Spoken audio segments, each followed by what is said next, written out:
In the suffocating heat of a packed Denver courtroom, my mother's scream ripped through the air with savage precision, each word sharpened to humiliate, to erase me.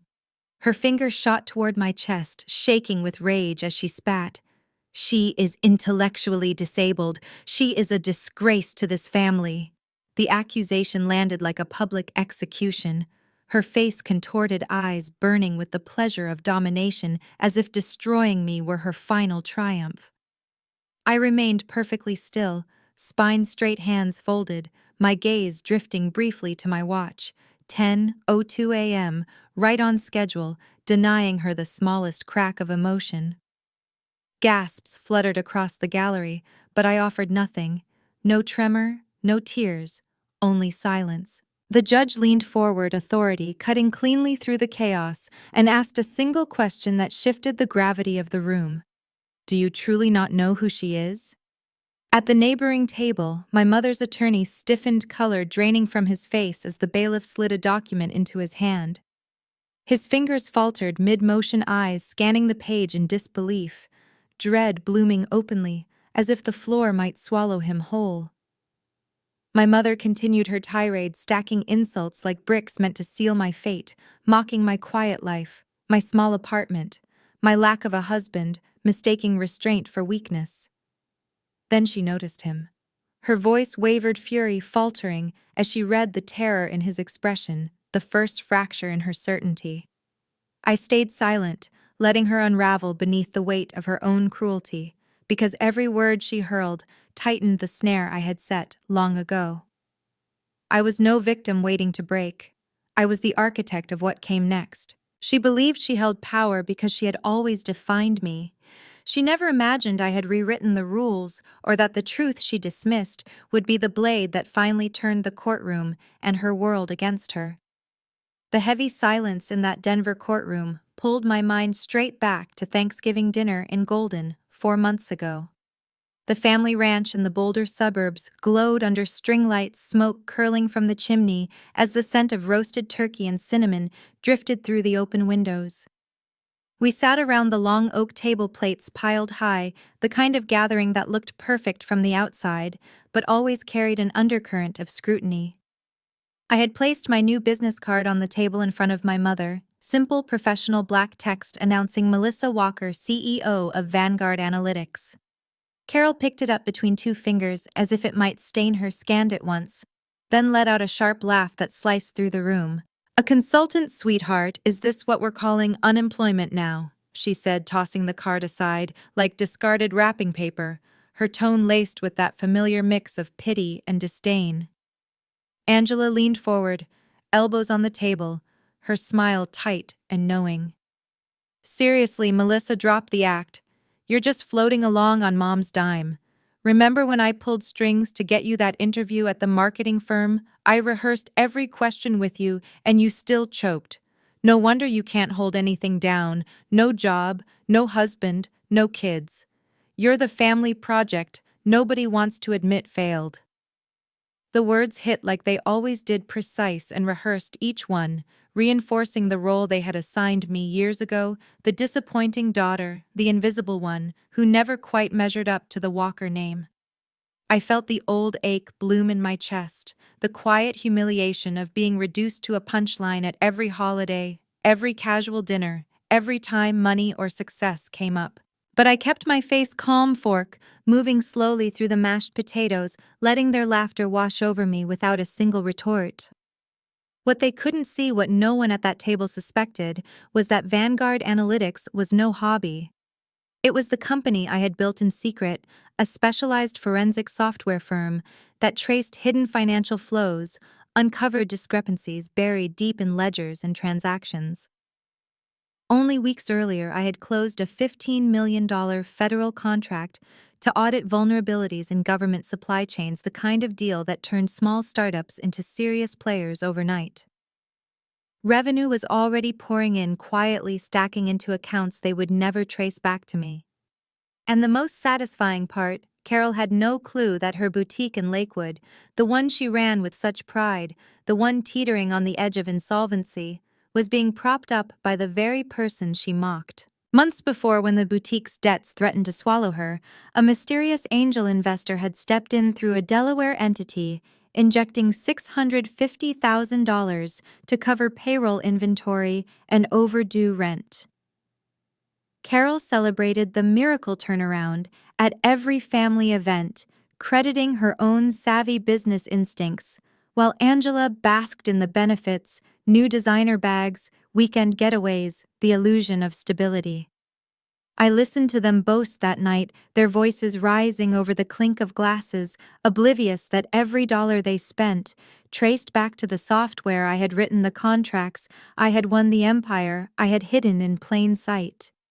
The ranch lights twinkled outside, casting long shadows across the snow-dusted yard, but inside the warmth felt hollow, the conversation circling the same tired judgments. I ate quietly, already calculating the next steps in a plan that had been years in the making, one that would soon force them to confront the truth they had spent so long ignoring.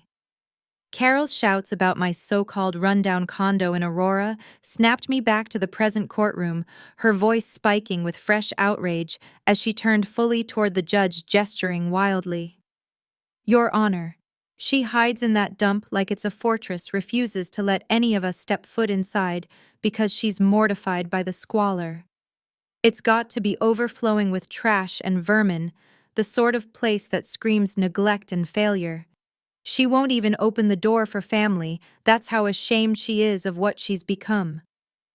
The attack was relentless, each detail sharpened to humiliate, framing me as the broken daughter who couldn't maintain even the basics of adult life. I felt the familiar surge of indignation, but it didn't overwhelm me this time. Instead, it sharpened into focus, fueling the quiet satisfaction that came from knowing the full picture she refused to see. That dump, she described, wasn't some forgotten rental. It was a historic building I had purchased outright 2 years earlier, meticulously renovated from top to bottom, with the top floor converted into my private residence, while the lower units generated steady income. The small mail drop she believed was my entire living space was nothing more than a front, a single box I maintained in the lobby to keep her assumptions alive and my real address hidden. And the commercial space on the third floor, the one her boutique occupied in Lakewood.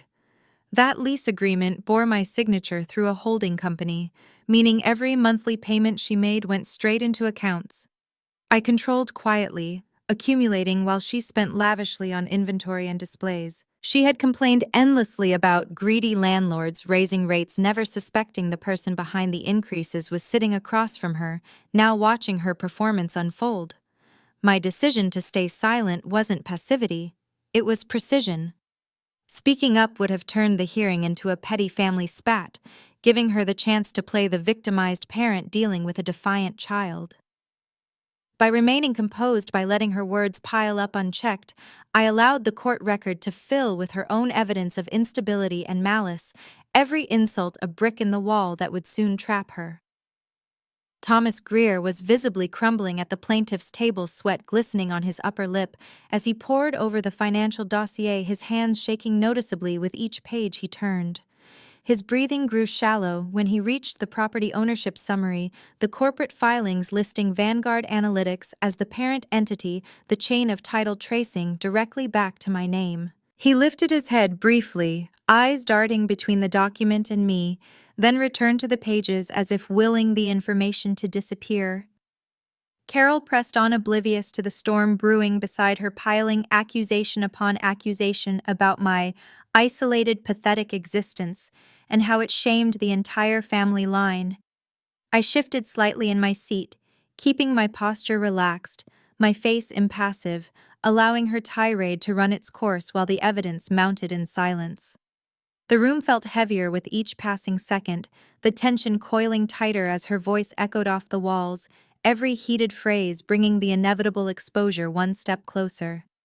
I knew precisely what Greer was absorbing: the deeds, the leases, the acquisition records that turned her boutique and my supposed hovel into assets under my command, and I was perfectly content to watch her build her own case against herself, one furious outburst at a time. As Thomas flipped through the pages frantically, 2 years ago came rushing back in sharp, unforgiving clarity. It was a Tuesday afternoon when two police officers appeared at my condo door in Aurora, warrant in hand for a 5150 involuntary psychiatric. Hold the paperwork stamped with a glowing recommendation from a doctor who had never examined me. Carol and Angela had orchestrated it meticulously. A fabricated report claiming my erratic business pursuits signaled imminent self-harm, that my claims of building a company were delusional fantasies, draining the family trust fund left by my grandmother. The real motive lay beneath the surface. The boutique in Lakewood was bleeding cash, high-interest loans, piling up, payroll checks bouncing, and they needed quick access to the inheritance to plug the holes before creditors closed in. Carol had leaned on her country club connections, securing the doctor's signature over a round of golf, turning personal resentment into legal leverage. The officers entered, surveyed the space, spotless, professional.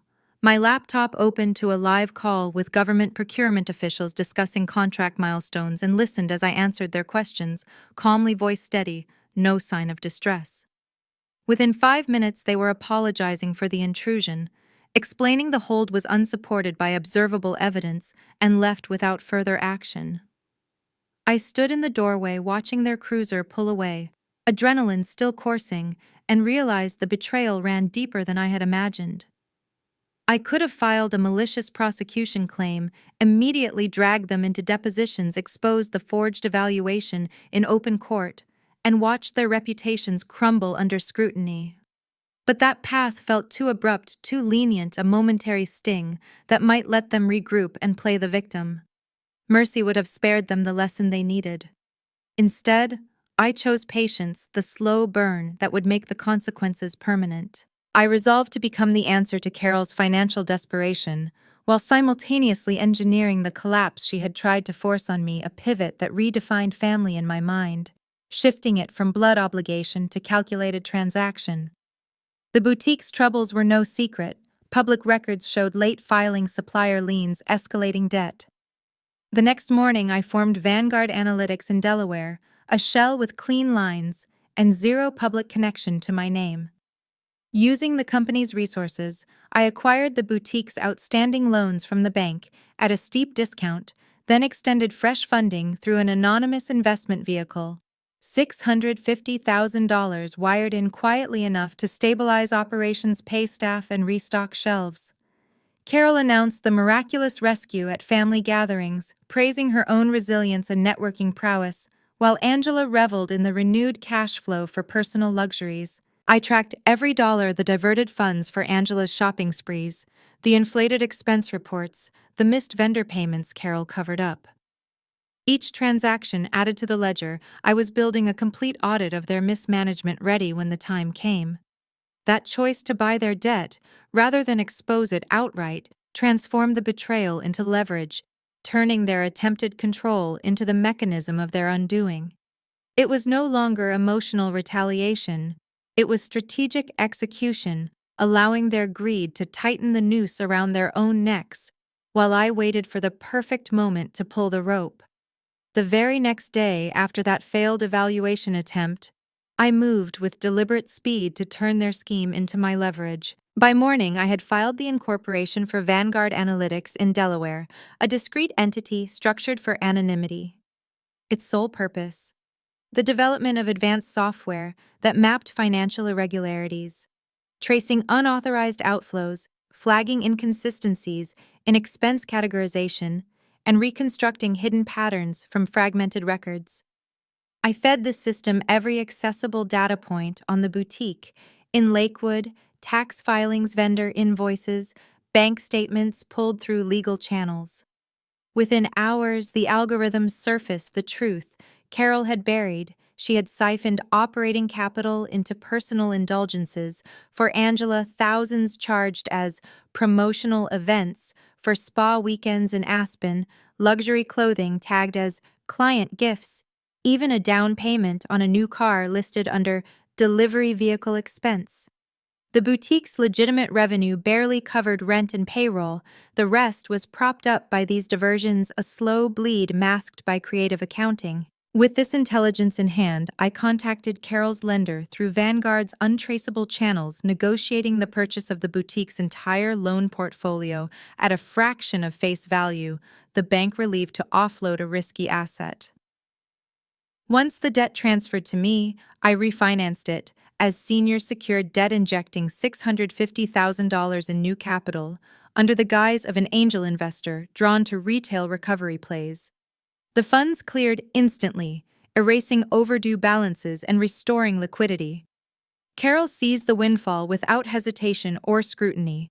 She expanded inventory with high-margin designer lines, remodeled the storefront, and showered Angela with extravagant purchases, new wardrobes, jewelry, even a luxury vacation booked in her name, all justified as business development on the freshly padded books. She never demanded the investor's identity, never reviewed the covenants or collateral requirements hidden in the 80-page agreement she signed electronically in a hurry.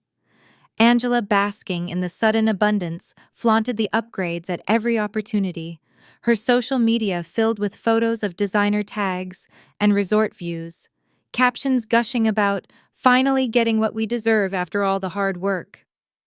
The near miss arrived during a quiet family brunch a month later when Angela, stirring her coffee, looked across the table at me with a sudden spark of curiosity. "Mom, this investor who bailed us out, have you actually spoken to them? It's odd how they dropped in with so much money, no meetings, no questions. Feels almost suspicious." Carol dismissed it with a wave, insisting her reputation had attracted the perfect partner. I met Angela's gaze calmly, set my fork down, and replied with casual indifference. "Probably just someone who saw potential in Mom's business sense. People like that don't always need FaceTime."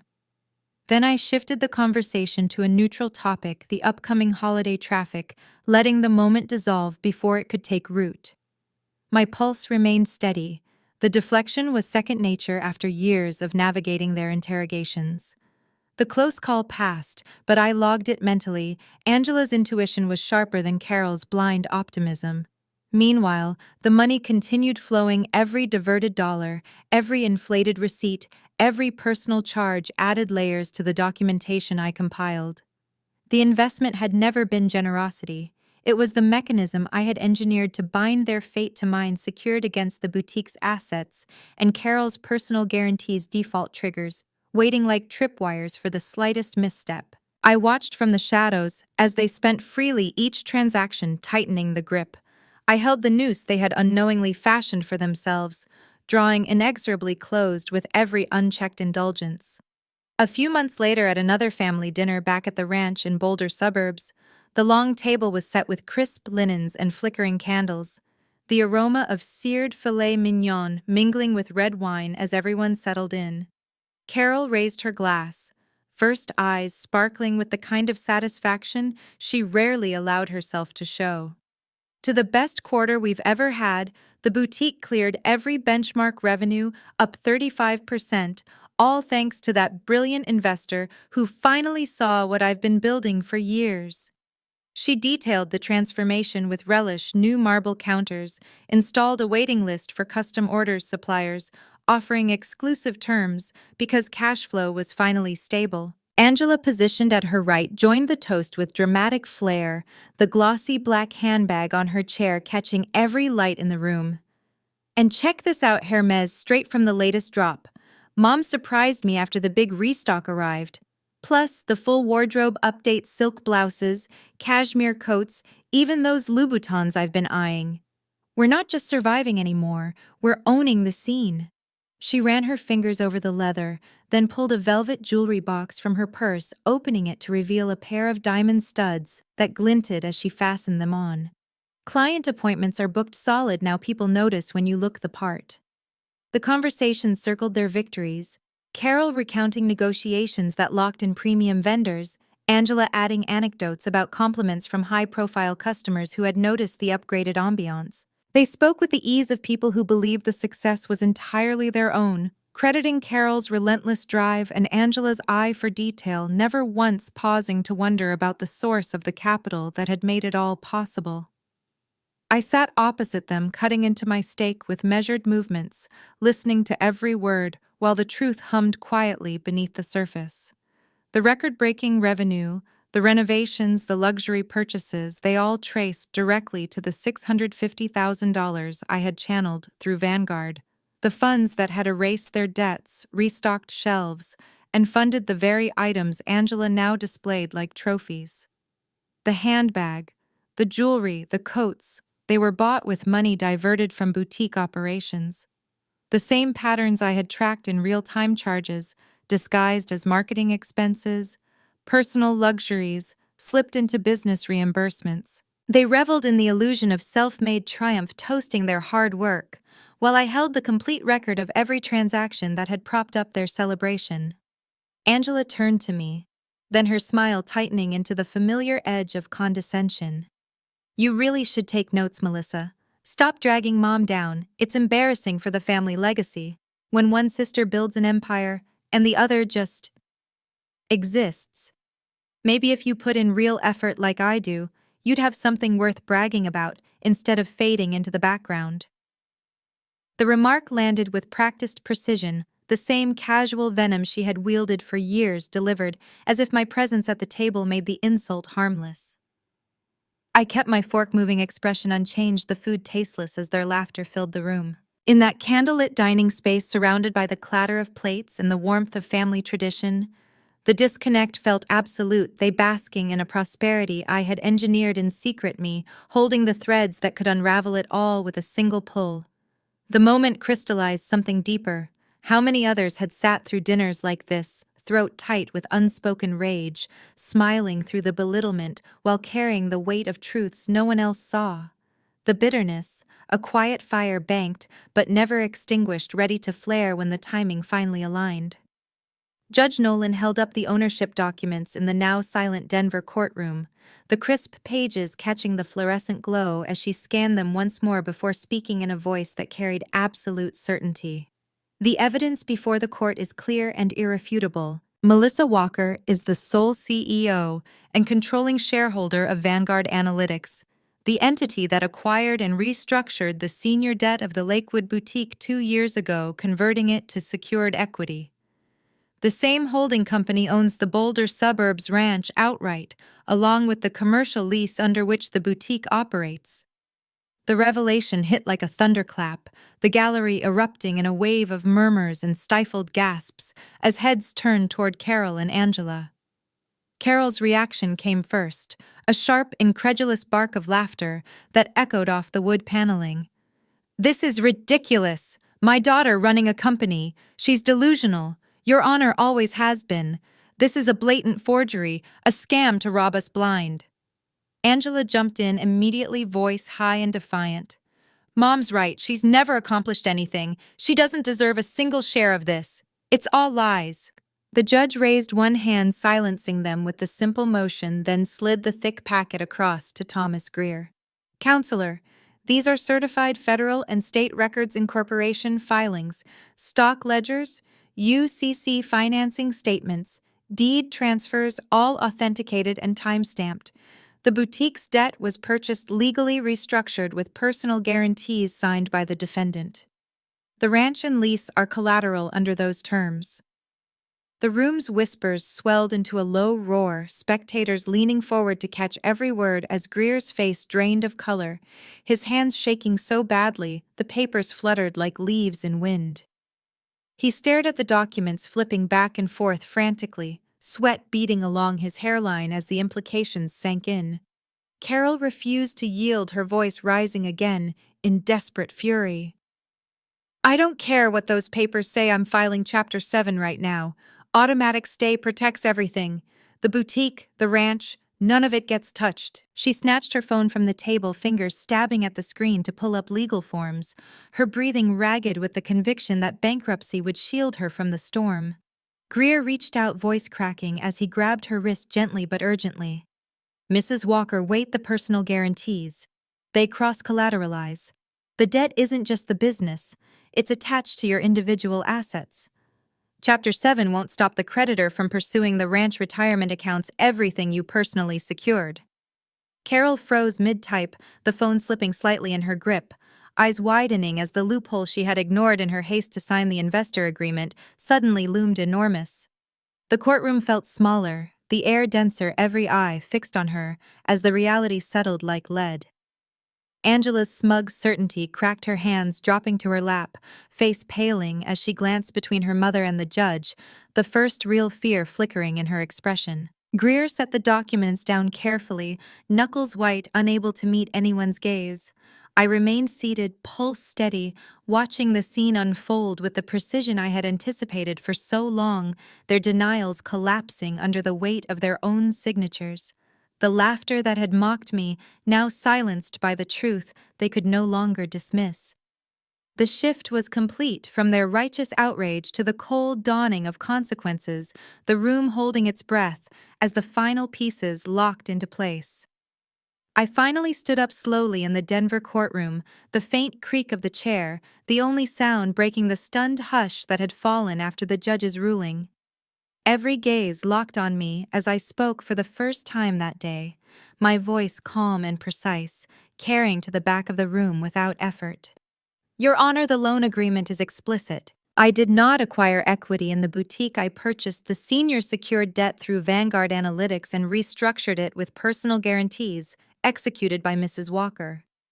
Clause 12, Section B, triggers immediate default acceleration upon public disparagement of the guarantor in a recorded proceeding. Mrs. Walker's statements today, accusing me of fraud, delusion, and incompetence, meet that threshold exactly. The outstanding balance is now due in full. I let the words hang for a beat, then continued. I am requesting enforcement, immediate seizure, and sealing of the Lakewood boutique premises, liquidation of all collateral assets, and eviction from the Boulder Suburbs Ranch within 24 hours. Judge Nolan signed the order without hesitation, the gavel striking once to make it official, the sound echoing like a door slamming shut. Carol lunged forward, voice cracking with raw panic. You can't take everything. This is my life, my work. I built that boutique from nothing. But the bailiff stepped in, motioning for silence, as the clerk read the terms aloud. The consequences rolled out with merciless efficiency under American bankruptcy law. Carol's intended Chapter 7 filing would discharge some business obligations, but the personal guarantees she had signed in haste transferred the full debt to her individual estate. No shield protected the ranch retirement savings or other personal holdings once the default was recorded. The boutique's assets, inventory, fixtures, point-of-sale systems were seized that same afternoon, locksmiths arriving to change every lock and affix court-ordered notices to the glass doors. I drove to Lakewood, later parking across the street to watch the metal grate descend for the final time, the closed court-ordered liquidation sign taped crookedly in the window, the once bustling storefront, now dark and empty. Angela's call came that evening, her voice thick with tears and desperation. Melissa, please, sister, I was so wrong. We both were. Mom's falling apart. We're losing the ranch tomorrow. I'm sorry for everything I said, everything we did. Don't let this happen. I listened to the broken pleas, the same voice that had mocked me for years now begging for mercy. When she finished, I ended the call without a word, then opened my contacts and deleted both numbers, Carol's and Angela's, permanently, the screen confirming they were gone, as if they had never existed in my life. The ranch eviction proceeded the next morning. Movers loaded the last boxes into a rental truck as Carol and Angela left, with whatever fit in suitcases, the property keys handed over to the sheriff's deputy for sale to satisfy the judgment. The silence afterward was profound and unbroken, the constant pressure of their expectations finally lifted. Freedom arrived not as explosive victory, but as quiet clarity, the ability to move through days without bracing for criticism, without measuring my worth against their judgments. I learned that family is not merely shared blood, but the presence of people who honor your dignity and support your growth. When that presence turns toxic, when it seeks to diminish rather than uplift, the healthiest choice is often release. Some wounds only heal when we stop carrying the weight that caused them, when we step away from the source and allow space for genuine peace to take root. Letting go is not defeat. It is the final act of self-respect, the moment we choose our own future over a past that never served us. Thank you all for taking the time to watch the video. If you found this story meaningful, don't forget to leave a comment, sharing your thoughts, and subscribe to the channel so you don't miss any upcoming videos.